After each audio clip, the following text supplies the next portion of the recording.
audio visual. Nah, sebelum itu ada yang pernah nggak dengar istilah kata-kata itu? Nggak pernah. Nah, terus karena belum pernah, sini yang bakal menjelaskan dari tiga itu ya. Kenal, gaya, belajar. Oke, pengertian dalam kamus besar bahasa Indonesia, gaya adalah tingkah laku, gerak-gerik dan sikap, sedangkan belajar adalah ilmu. Nah, jadi dapat diambil kesimpulan gaya belajar adalah sikap atau perilaku seseorang ketika mempelajari suatu hal. Nah, jadi gaya belajar itu apa? Kalian bisa simpulin? Sikap atau perilaku seseorang pada saat suatu hal. Nah, benar ya. Nah, terus ada yang ahli. Nah, menurut ahli itu dari Edwin Hawan. Nah, pengertian gaya belajar itu adalah cara yang lebih kita sukai dalam melakukan kegiatan berpikir, memproses, mengerti suatu informasi. Nah, jadi gaya belajar itu cara kalian memperoleh suatu informasi ataupun materi yang kalian pelajari saat di kelas. Nah, itu kalian kadang bingung gak sih? Kalian tuh tipe siswa yang belajar supaya tuh gimana gitu loh. Kan ada awal audio visual kan. Nah, sekarang kita akan mengenai ya. Nah, macam-macam gaya belajar itu ada visual, auditory, dan kinesthetik. Nah, itu nanya visual itu apa sih? Visual itu apa? Tadi yang visual, audio, kinesthetik. Nah, betul ya, berarti dari penglihatan. Oke nih. Oke. Nah, benar ya. Gaya belajar visual itu adalah gaya belajar yang lebih berfokus pada penglihatan. Nah, artinya dalam proses pembelajaran itu melihat bebas, maka perlu melihat sesuatu secara visual. Nah, agar menjadi lebih mudah dimengerti dan dipahami. Anak dengan gaya belajar ini yaitu sukanya belajar dengan cara jadi melihat. Nah, itu ya. Nah, ciri-cirinya pertama, jadi dia tuh lebih mementingkan penampilannya. Karena apa? Karena dia melihat itu, karena dia belajar dengan cara melihat. Yang kedua itu tidak mudah terganggu oleh keributan. Nah, kenapa nggak mudah terganggu keributan? Ada yang tahu nggak? Nah, jadi ya, jadi tidak mudah terganggu oleh keributan itu maksudnya. Nah, jadi tidak, yang poin kedua itu tidak mudah terganggu oleh keributan. Nah, jadi dia belajar itu karena dia menggunakan visual. Nah, jadi dia tuh nggak terlalu terganggu sama kayak misalnya teman ada yang ribut atau apa, karena dia memang fokus pada saat dia belajar dengan cara melihat. Nah, karena kalau misalnya yang buta itu lain lagi ya. Nah, itu cara belajarnya juga beda.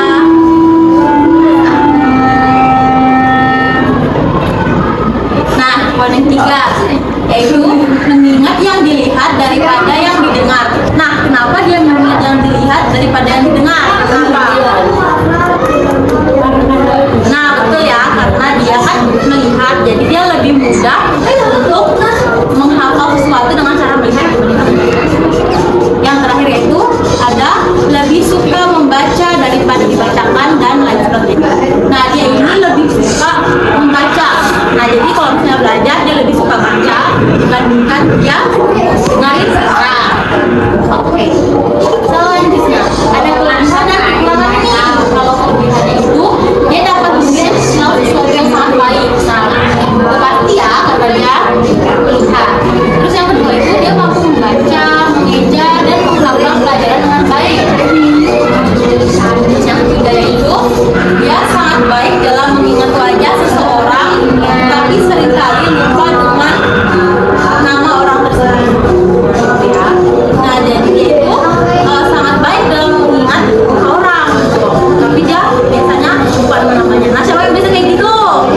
Nah, ya juga itu kayak belajar susah. Ada kelemahan. Nah, itu dia susah belajar dalam suasana yang ramai, ribut dan banyak orang. Yang kedua, bisa memahami penjelasan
Nah, jadi dia dengan tipe gaya belajar seperti ini, dia itu belajarnya supaya dengar. Nah, jadi kalau misalnya guru jelasin, dia lebih paham timbang tadi. Nah, yang dia belajar sesuatu gitu, pokoknya dia kurang masuk pelajarannya. Nah, oke. Selanjutnya, ciri-ciri gaya belajar auditori. Yang pertama, saat bekerja, nah maksudnya saat mengerjakan tugas ya, dia suka bicara pada diri sendiri. Nah, siapa yang kalau misalnya ngerjain tugas itu suka ngomong pada diri sendiri, ngomong diri sendiri gitu, kayak ngerjain tugas terus, ini bener gak ya? Ini apa ya? Oh iya, kemarin kan Kak Guru ngerjain sendiri. Siapa yang gitu? Ayo. Oh kamu? Oh kamu juga. Oke. Nah itu mungkin dia belajar kamu auditori. Nah yang kedua yaitu dia tuh mudah terganggu oleh keributan. Nah jelas ya, karena dia auditori, jadi kalau misalnya ribut dia terganggu. Kalau tuli, nah kalau tuli itu beda lagi, itu belajarnya beda lagi. Dia tuh biasanya kalau tuli itu, nah nanti tadi Mbak jelasin ya, tuli sama buta dia pakai ada alat untuk belajar gitu. Buntung. Nah buntung nah kalau buntung itu dia bisa juga seperti anak normal belajarnya, tergantung gimana dia, maksudnya kalau misalnya dia cuma buntung doang tapi nggak buta atau tuli, ya udah dia tetap belajar seperti anak pada umumnya. Ya pakai mungkin lu tahu bahasa nggak bisa ngomong sumbing. Oh kalau sumbing enggak ya, itu kan masih bisa ngomong kalau nah itu gaya belajarnya mungkin lebih nanti menyesuaikan dengan sekolahnya ya. Nah selanjutnya yaitu gimana di Mbak jelasin? Nah yang ketiga yaitu dia belajar dengan mendengarkan dan mengingat apa yang didiskusikan daripada yang dilihat. Jelas ya, dia belajar itu benar-benar. Nah yang terakhir yaitu senang membaca dengan keras dan mendengarkan. Nah jadi kalian yang kalau misalnya belajar itu harus mendengarkan musik. Nah mungkin kalian itu auditori. Nah siapa di sini suka belajar dengan musik? Kamu itu konsentrasi atau malah terganggu konsentrasi jadinya? Iya. Jadi auditori ya. Nah selanjutnya ada kelebihannya. Ya pertama jika melakukan presentasi kayak misalnya disuruh untuk suatu kerjaan yang disuruh ke depan, nah itu dia dapat melakukannya dengan baik. Nah kenapa? Karena mendengar dengan baik, jadi dia pun menjelaskannya dengan baik. Terus yang kedua, dapat dengan mudah menirukan perkataan orang lain dalam waktu yang singkat. Nah jadi dia mudah mendengarkan sesuatu itu secara singkat. Yang ketiga itu memiliki tata bahasa yang baik. Nah kenapa? Banyak. Kenapa dia malah memiliki tata bahasa yang baik? Kalau dia belajar auditori, nah karena dia mendengar, habis itu ingat, habis itu dia mempraktekkan. Jadi dengan cara dia mendengar, terus dia mengingat, nah baru dia mempraktekannya. Dia memiliki tata bahasa yang baik. Selanjutnya itu ada kelemahan. Nah yang pertama, tidak membaca dengan baik. Nah umumnya membaca dengan pelan. Nah kenapa tuh tidak membaca dengan baik, tapi malah dia tuh membaca dengan yang pelan? Tahu? Kalau keras-keras enggak? Iya bos.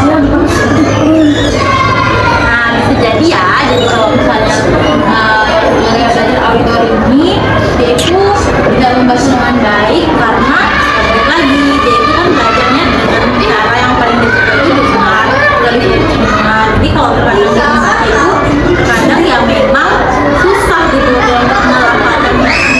Terus yang selanjutnya sesuai mengingat sesuatu, susah mengingat sesuatu jika membacanya tanpa menggunakan suara. Nah jadi susah mengingat sesuatu jika membacanya tanpa menggunakan suara. Nah jadi dia ini bacanya nih nggak bisa kayak dalam hati gitu, pasti kayak lebih konsentrasi atau lebih masuk pelajarannya tuh dengan cara dia buat baca, terus dia cara. Nah, siapa yang gitu kalau belajar baca tuh nggak dalam hati tapi malah dilafalkan gitu? Kamu itu karena apa? Karena lebih konsentrasi atau karena mau aja? Oh, lebih masuk di otak. Oke. Selanjutnya itu dia susah untuk membuat karangan. Nah, siapa yang di sini kalau misalnya bapak ataupun guru kalian itu nyuruh kalian buat suatu karangan, baik itu puisi ataupun cerpen atau gitu, siapa di sini kayak yang susah banget otaknya gitu untuk gimana sih caranya mau puisi gitu, buat puisi atau buat karangan gitu kayak susah banget gitu. Siapa? Semuanya ya, hampir semuanya ya. Nah, kenapa anak dengan dia belajar auditorium ini susah untuk membuat karangan? Karena anak ini kan dia mendengar. Nah, jadi pada saat disuruh membuat sebuah karangan, dia tuh bingung, malah kayak dia tuh diam, jadi kayak susah gitu, nggak fokus aku gitu. Nah, bisa karena itu ya. Nah, selanjutnya apa ini kira-kira? Dia belajar apa ini dari gambar ini? Kinestetik. Nah, sebelum itu kinestetik itu apa sih, Mbak? Menurut pemahaman kalian? Nah, bisa ya. Dia tuh belajar dengan cara dia harus mempunyai suatu benda gitu yang untuk dia pelajari supaya dia tuh lebih mudah paham. Nah, selanjutnya yaitu kinestetik. Nah, seperti yang udah tadi, siapa tadi namanya? Ayu. Nah, Ayu bilang itu adalah proses pembelajaran yang mengandalkan sentuhan, rasa untuk menerima informasi dan pengetahuan. Nah, seorang belajar kinestetik ini cenderung suka melakukan, menyentuh, merasa, bergerak, mengalami secara langsung. Nah, jadi anak dengan kinestetik ini dia suka belajar itu terjun langsung ke lapangan. Nah, ada yang maksud nggak ada maksud terjun langsung ke lapangan itu? Nah, itu maksudnya dia lebih suka belajar dengan cara sepi. Nah, yang ketiga yaitu tidak terlalu mudah terganggu dengan situasi kehidupan. Kedua yaitu belajar melalui manipulasi yang praktek. Nah, jadi belajar sukanya dengan cara dipraktekkan. Nah, jadi kalau misalnya ada guru yang ngajak gitu, ayo kita mau praktek nih, dia senang banget. Nah, gitu ya, contoh dari anak-anak gitu. Nah, terus yang ketiga yaitu menghafal dengan cara berjalan dan lihat. Dan yang terakhir yaitu menggunakan jari sebagai petunjuk ketika membaca. Nah, siapa yang di sini kalau misalnya baca itu tunjuk tangan gitu? Nah, aku namanya sering ada yang nggak ada? Nggak ada ya? Kamu jarang, tapi pernah kan ya? Nah, itu pokoknya intinya belajar itu dia hanya belajar dengan cara mempraktekannya dengan cara langsung. Nah, kelebihannya itu lebih pintar dalam bidang olahraga. Nah, yang suka olahraga dia mungkin apa gaya belajarnya estetik. Yang kedua itu suka dengan pekerjaan yang dilakukan dalam laboratorium. Nah, jelas ya.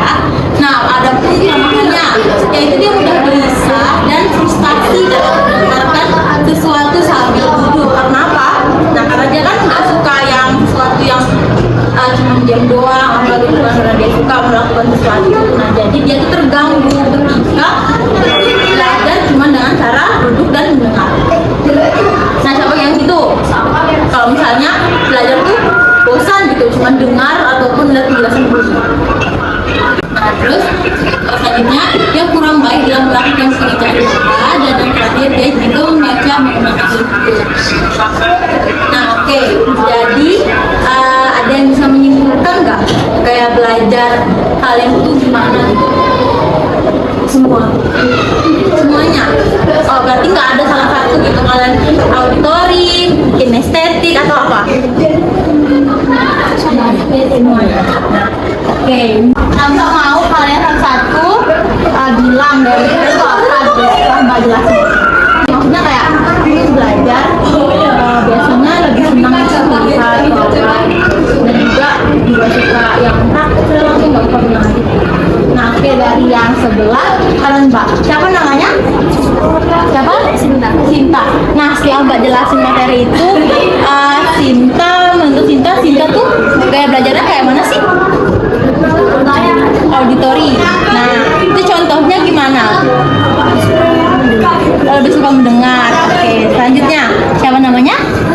Ayu.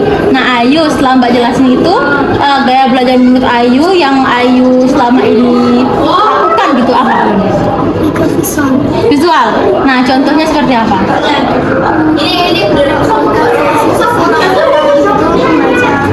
Oh, berarti kalau misalnya ada guru ngasih kisi-kisi kamu baca kasihnya gitu ya. Selanjutnya siapa namanya? Panu. Panu. Panu. Panu. Nah, Panu. Ah, Pakai O. Pano. Oh ya, Pano. Nah, Pano, menurut Pano gaya belajar Pano tuh gimana sih? Auditor. Auditori. Nah, contohnya. Suka dijelaskan. Oh, lebih suka dijelasin. Jadi kalau baca males ya? Enggak manis. Oh, tapi memang lebih suka denger aja gitu. Nah, oke, selanjutnya siapa namanya? Jadi. Jody. Nah, kalau Jody gaya belajarnya gimana? Auditori. Auditori. Itu gimana? Gaya belajar auditori yang biasa ini siapa namanya? Jody lakuin gitu. Suka mendengarkan sih enggak. Kalau dengerin. Jadi kalau membaca agak kurang suka. Nah, oke, yang terakhir siapa namanya? Siap. Siapa?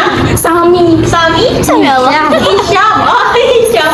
Isyam. Iya. Isyam gaya belajarnya gimana nih sama ini? Allah. Adieu. Auditori sama Audio juga ya. Nah, oke. Oke semuanya, terima kasih udah mendengarin penjelasan kakak dan udah menyampaikan jadinya gaya belajar Ratu seperti apa. Nah sebelum tutup ada yang nanyain gitu nggak atau mau konsul? Aku tuh bingung masih gaya belajar itu kayak mana, ada nggak?